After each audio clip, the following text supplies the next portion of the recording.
Hello and welcome back to the another episode of the Hindu News Analysis. Well, the date is the 1st September 2025, and in this video we are going to discuss some important articles which are very much relevant for your preparation. So before we will start our discussion, I would like to give you the brief idea how we are going to approach these articles here. So first, what we are going to do, we will discuss the summary of the article. Here we will try to understand what does this article tries to convey us, what it is speaking about, and what are the key points which we can take from it. Second, then we will look at the key points of the articles. What are the points which are important for you to note down, and what are the points which you have to revise, which can be asked in the exam. And at the end, we will look at the last part of our discussion with respect to every article, that is the possible prelims or mains question which can be framed from the article. So this would be our approach when we will what we are going to have while discussing these articles. Now, without any delay, let's start our discussion by looking at the first article here. As you can see, the article is about the India China relationship. It is about the Narendra Modi's visit to China. It is about the meeting of Chinese president and the an Indian Prime Minister on the sidelines of Shanghai Cooperation Organization, on the sidelines of the summit of the Shanghai Cooperation Organization. So this visit of Narendra Modi is going to play a huge role in framing our future foreign policy. If we look at the right now, what are the conditions, what are the challenges with respect to India's foreign policy?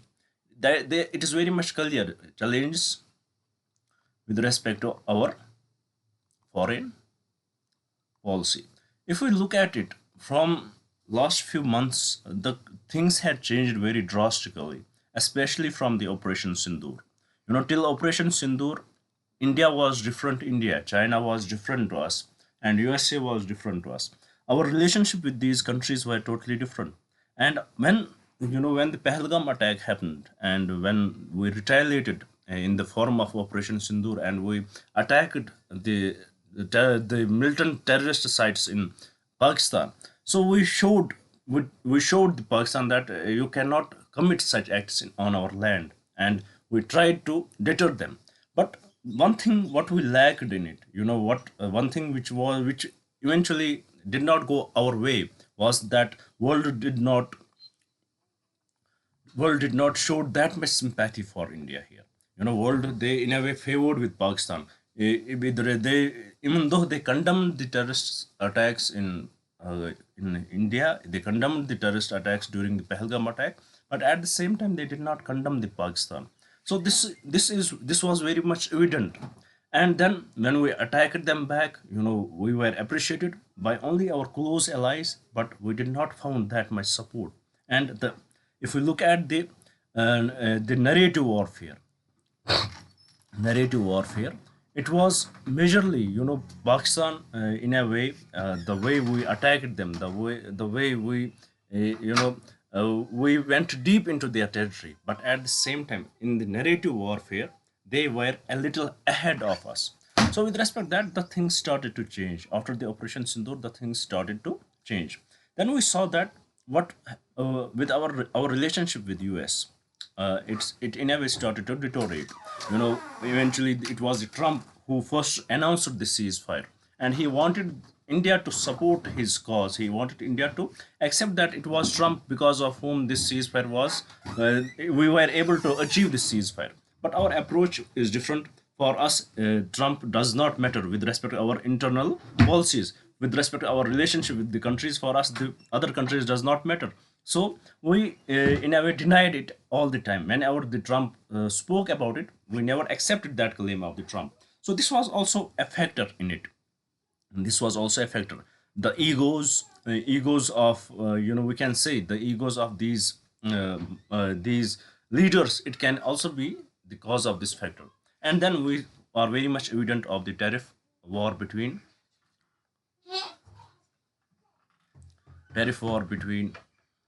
USA and other countries, and also USA and India. How USA imposed the tariffs on India which are unjustified, which we cannot justify. They imposed 25% tariffs on India, and they claimed that India is enjoying the trade deficit to the highest level. India, we have huge trade deficit with respect to India. India is kind of a trade bully for them, and it was something which Trump always had spoken about, and we were working on the trade deal with the USA. But at the same time, when these things happened, when the Operation Sindoor happened, when a ceasefire happened, and the Donald Trump, he wanted India to accept that, we did not accept it, and he got in a way agitated with it. And then the Russian war, Russia-Ukraine war, that also played a part in it. Russia-Ukraine war. When Trump came into the office, what was his major motive? What was his manifesto when he was, campaigning for himself? He often told the people that I'm the president of the peace. I would try to secure the world. I will try to bring peace to the world. And he often claimed that by one call he will make this war end. But unfortunately, it came very much out of his domain. He is not able to curb this yet. So with respect to this, he is also very much agitated with Russia too. So for that, he knows that India is buying Russian oil, and he wanted India to boycott the Russia, to not buy Russian oil. He wanted to put more sanctions on the Russia. But India, we have our own foreign policy. When we started buying Russian oil, it was by the permission of USA, the then government of Biden. But now, because the things have slightly changed, we cannot undo it.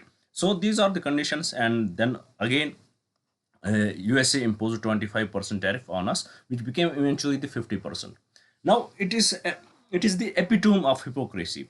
If we look at the highest buyer of the Russian oil, it is China. If we look at the trade the USA does with their Russia, that is very huge.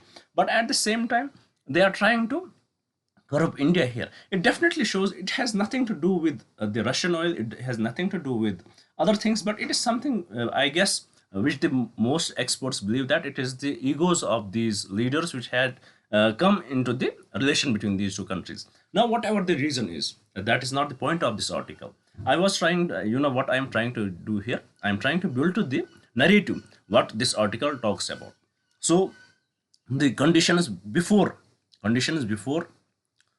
Operation Sindoor, it was different. We were good allies in a way. We should not call it ally, but we were good friends with the US, and US led countries. We were good friends with them. But at the same time, we would often look China as a competitor. We will not look it as an enemy, but as a competitor. And we don't have that good relationship with China because we have various border disputes.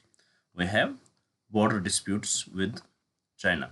So even though and even though we have border disputes, even though our relationship is not that good, but the trade between India and China is very huge. It is more than $100 billion. The trade is very huge. And if we look at the deficit itself, how much trade deficit India has with respect to China, it is more than 100 billion itself.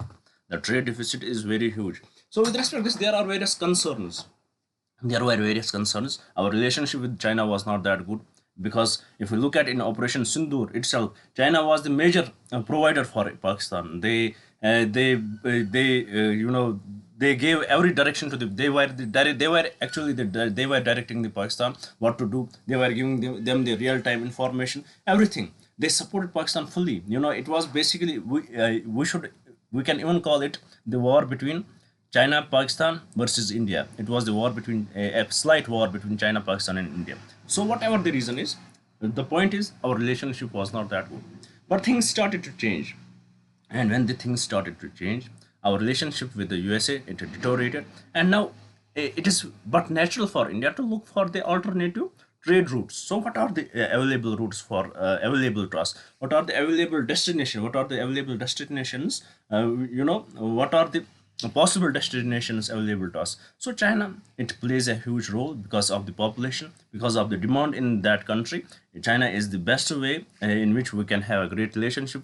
We can here in this article, as it is the sidelines meeting of the Shanghai Cooperation Organization, the two leaders met, and they emphasized about the trade. It is better time for India to realize, it is better time for both the countries to realize the importance of each other. They are not the third world countries. It should not be looked as the third world countries. They are well developing countries at its peak. They are the Asian giants. And if we look at the economy itself, it is very huge. If we look at the population itself, it is almost the half of the world population between these two countries. So it is something which is great, and now these countries are working on. The article talks about it is better time to work on the border disputes. What are the issues which are concerning India and China? The major disputes are border disputes. To look into these disputes, the trade deficit, it is the second issue. Trade deficit, it is the second issue which they are going to take care of. So this is the article what it talks about. I hope you had understood it. These are some important points. We went a little bit beyond the article too, so that to develop the narrative for this article here. Now let's move to the key points and have a look at it and see what was in the article in general.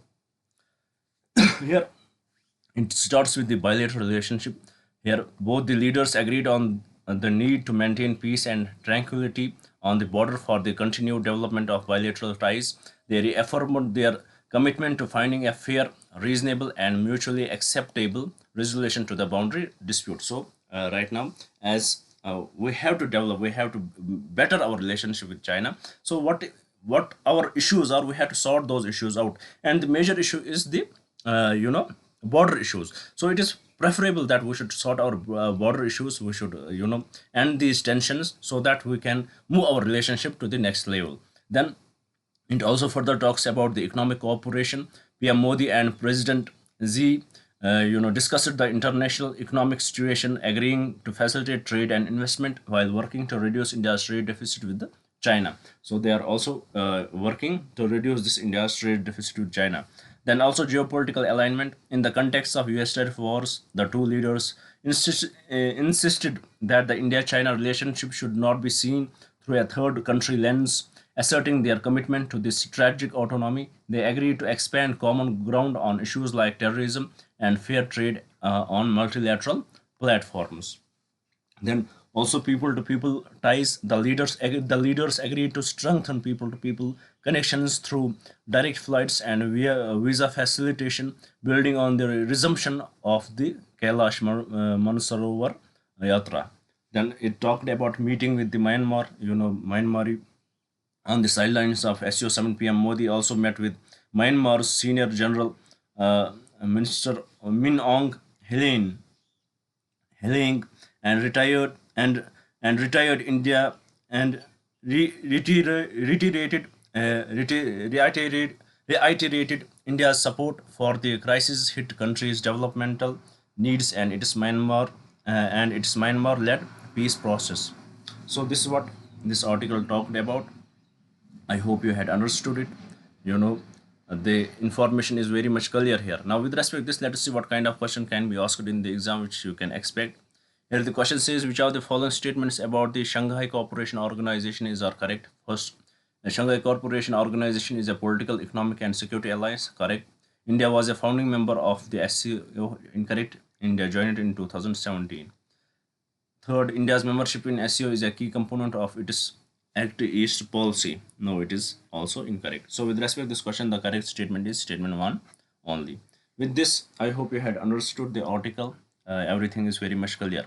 Now, before we will move to the another article, I would like to give you the brief introduction about the initiative here, so that if you are new to our channel, you will get more connected with us. Basically from 2nd June 2026, 2025, sorry, we started an initiative here by the name Target IAS 2026. Under this initiative, I promised you that every day I will try to upload 2 videos. One in the morning session, which is going to be the daily news analysis, in which we will cover your current affairs. And second, in the evening session, where we will discuss your static syllabus. And here, by 2026 January, 31st January, we will try to complete your full syllabus, whatever would be required. Only exception is that we will not cover your optional subjects. And here in the static part, we started with the Indian polity, which we had already covered in 30 lectures. Then After discussing Indian polity, we did the governance part in 11 lectures.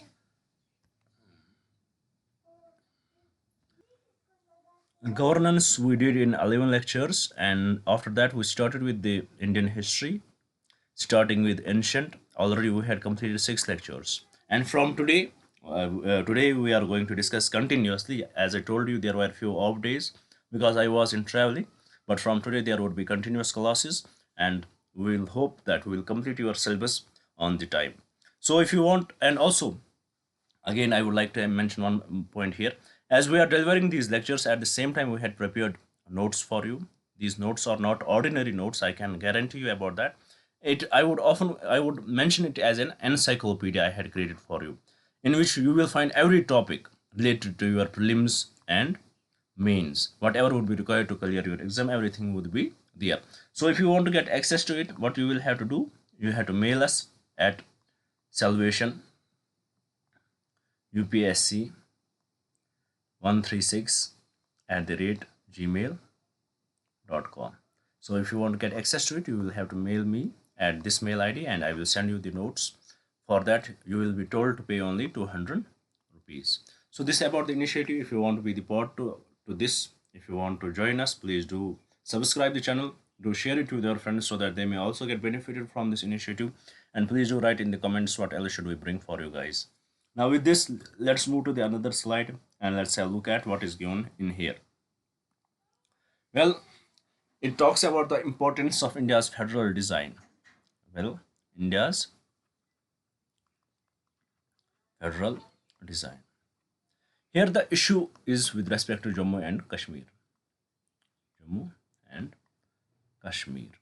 I will try to be very much clear in it, so that very much to the point. We have a federal country, we have federal structure in our country where we have the center,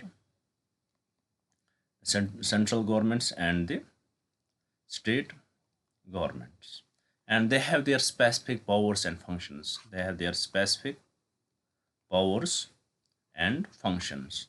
And in extreme conditions, whenever there are extreme conditions or abnormal conditions, then center will take over some of these. We know that we have, for that we have state lists, we have concurrent lists, we have the union lists. Everything is very much clear.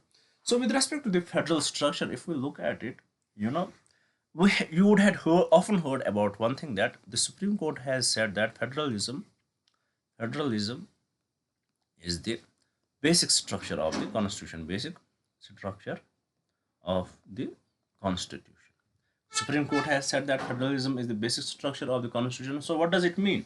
Whenever there you will see the federal structure, that cannot be removed, that cannot be broken. So whenever you will see the federal structure, whenever you will see, wherever you will see the federal structure, you cannot break that, you cannot remove that. So this is what the basic structure means. This is what federalism is, the basic structure. By this is what you understand. Wherever you will see the federal structure, you cannot remove that. For example, you cannot remove Raj Sabha.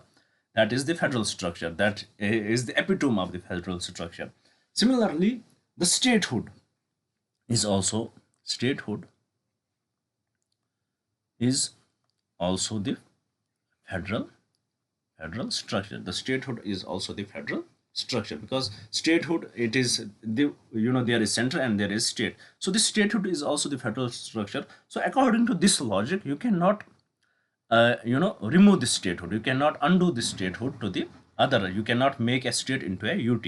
According to this, the maximum you can trace any act is under any article which constitution talks about in with respect to the powers of the parliament, that they can reframe the state, or they can make the state.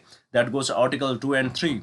But in that article itself, it does not talk about that you can end the statehood. It eventually talks about that you can re-establish the statehood, you can join two states, or that's what we understand from them.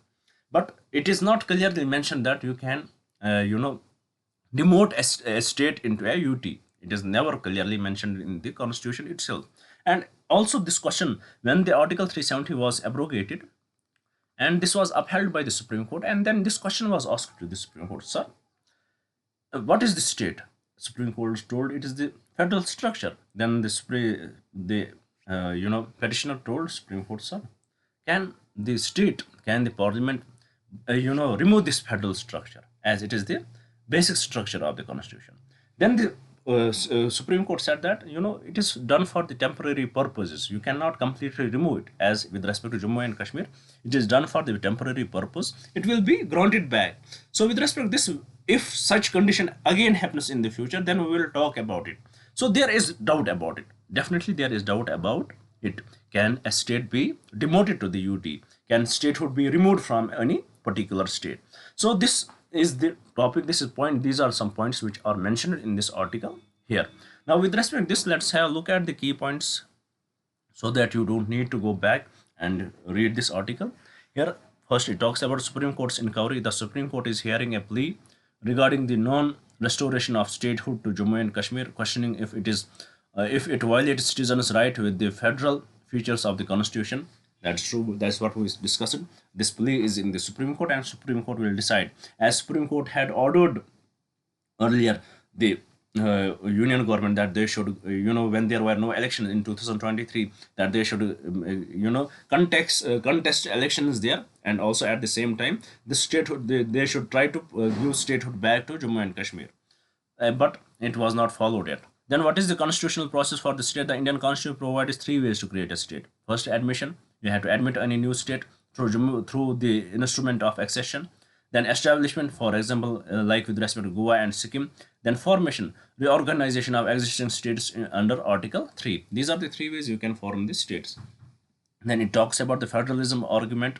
The article contends that while Parliament can diminish a state's area, it cannot permanently convert it into a union territory, as this would violate India's federal design, which is part of the basic structure of the constitution. Even though the parliament can, reduce the area of a state, but it cannot permanently convert it into a union territory because it violates the basic structure of the constitution.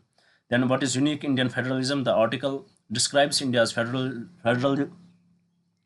structure as a unique union of states, which, while emphasizing a strong center, also requires the permanent existence of states to ensure their representation at the union level. For example, the permanent nature of the Raj Sabha. So this is what our federalism is different. It is the quasi-federal. It is not particularly federal, and even in Indian Constitution does not mention that India is a federal state. It says India is the union of states, as we had discussed it in Indian polity with respect to Article 1. We had clearly discussed that. Then, what are the previous Supreme Court ruling? The article recalls the Supreme Court's December 11, 2023 ruling that upheld the abrogation of Article 370, but also directed the union government to restore statehood to Jammu and Kashmir. So with this, I hope you had understood the article. Everything is very much clear. There is conceptual clarity, I hope, is there. Now, with respect to this, let us see what kind of question can be asked in the exam. Here, the question says, with reference to the creation and reorganization of states in India, which of the following statement is correct? Article 3 of the Constitution provides for the formation of a new state by Parliament. Correct.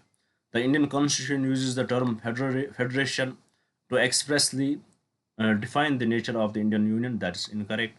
The Supreme Court's basic structure doctrine includes federalism and as a core feature. That is true. So with respect to this question, the correct statements are statement 1 and statement 3. With this, the correct option would be option B. With this, we had completed our discussion with respect to this article 2. Now let's move to the another article and have a look at it. Well, this article in a way talks about India's economic churn, the nectar of growth, how Indian economy is growing. It highlights that. So it is more technical in nature. So let's have a look at these key points so that we can note them down and you don't need to read the article. Here it talks about the economic performance. First, it talks about economic performance. What is the real GDP growth of 7.8% in the in quarter 1 of the financial year 2025-26. So the real GDP growth is 7.8%. A 5-quarter, which is the 5-quarter high, and the nominal growth is 8.8%. Then it talks about the global position. India is the world's 4th largest economy right now and is on track to become the 3rd largest by the end of the decade. It contributes over 15% of incremental world growth. So India contributes over almost 15% of incremental world growth. Then what is the fiscal credibility of India? S&P Global sovereign rating upgrade to triple B signals confidence in the India's fiscal discipline and economic management. Then what is the poverty elevation of what we have done with respect to the poverty in elevating the poverty? The article cites a significant reduction in multidimensional poverty, which nearly 250 million people lifted out of the poverty. So we had lifted approximately 250 million people out of the poverty. What is the energy strategy? India is the third largest energy consumer and fourth largest refiner globally. The government has liberalized exploration policies, reduced no-go areas, and introduced new gas pricing reforms to attract investment. So we are the third largest energy consumers in the world, and the fourth refinery globally. Then what is the energy transition? We had done ethanol blending has increased from 1.5% in 2014 to 20% today. There is also a focus on compressed biogas and green hydrogen. So we are looking for the alternatives so that we will our dependence on the fuel imports will reduce if we will blend more ethanol with the oil with the gas. Then about Russian oil imports, India's purchase of Russian crude are defined as illegal and compliant with international norms, arguing they have helped to stabilize global prices and prevent a catastrophic oil shocks that we had discussed many times. Then, what is the digital and industrial growth? The article highlights the role of the digital economy and the industrial revolution, supported by schemes like PLI and the production linked incentive schemes and the Indian Semiconductor Mission, which has recently seen the approval of four new semiconductor products. So this is in a way a little recap of India's economic growth in recent time. So this slide itself is very important for you. You need to understand it. If you are here, you need to write it down. If you want to get the PDF, then mail me at salvation UPSC 136 at the rate gmail.com. I will send you this PPT. Then with this, let's see what kind of question can be asked from this article. A mains question: India's economic growth is not just a statistical anomaly, but a reflection of a well-calibrated policy framework combining structural reforms and the strategic importance. In this context, analyze the key drivers of India's recent economic growth as highlighted in the article and discuss the challenges and opportunities associated with its energy transition and global geopolitical standing. So if you want to write the answer to this question, please do write.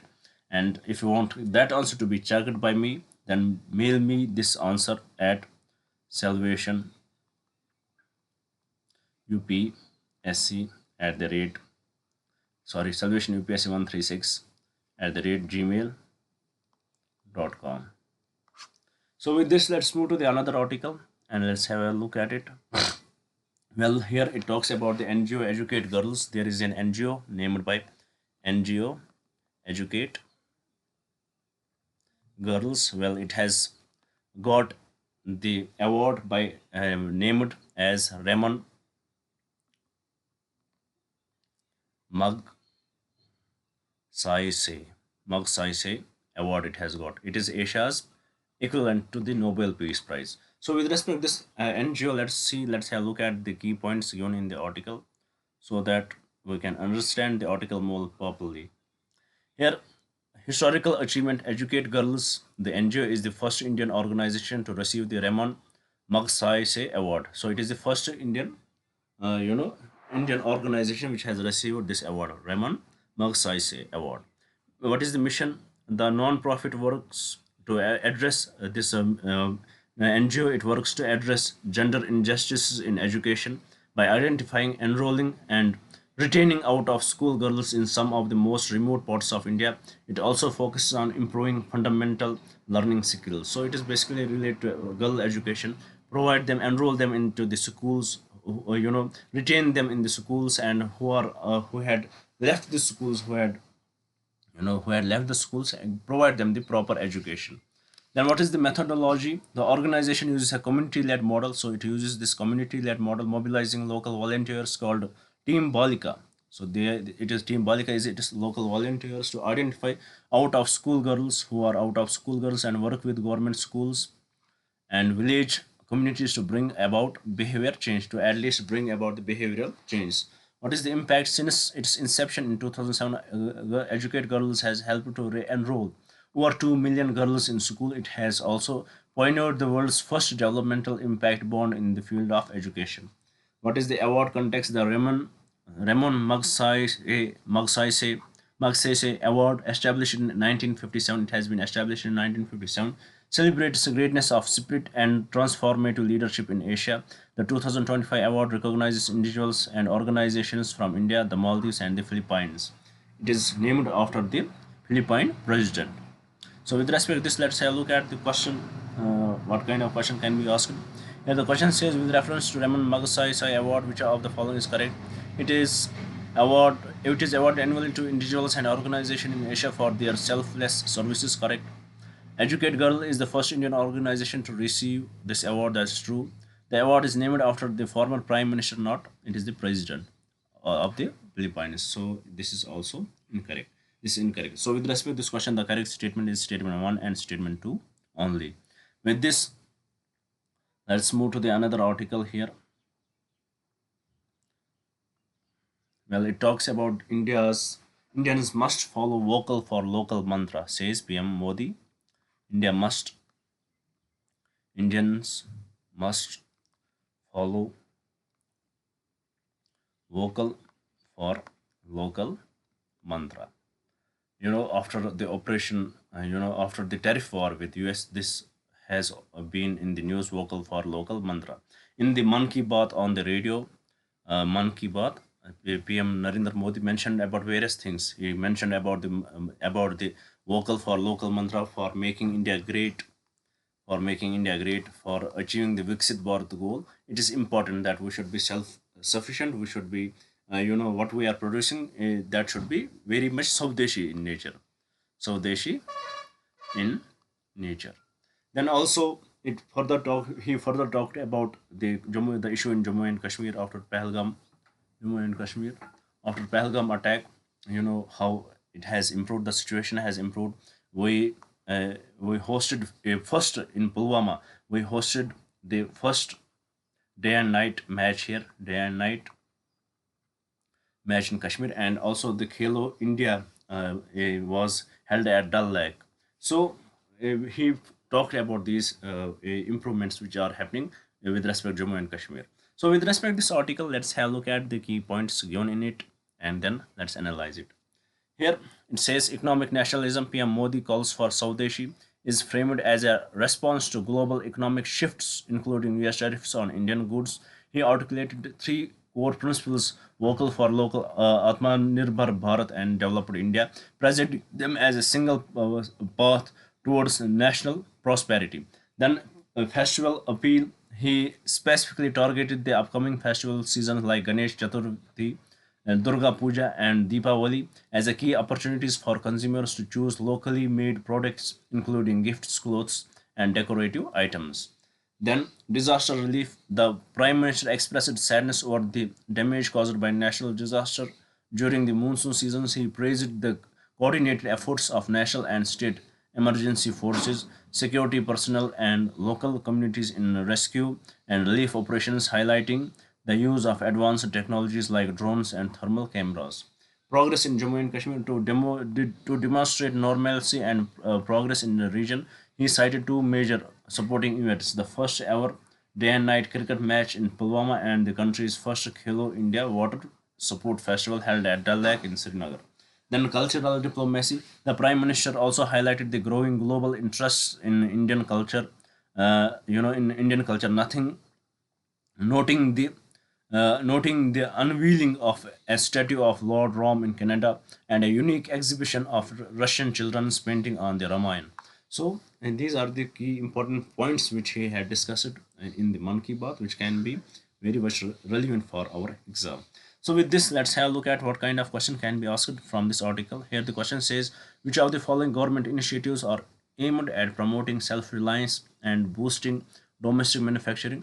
Vocal for local, correct. Atmanirbhar Bharat Abhiyan, correct. Make in India, correct. So with respect to this question, all the three statements are correct. And from the code given below, the correct code would be option D. With this, we had completed our today's discussion. I hope you would have liked the video. I hope you would share it with your friends, and I definitely hope you would subscribe the channel. Thank you for staying with me. Thank you very much, and have a nice day.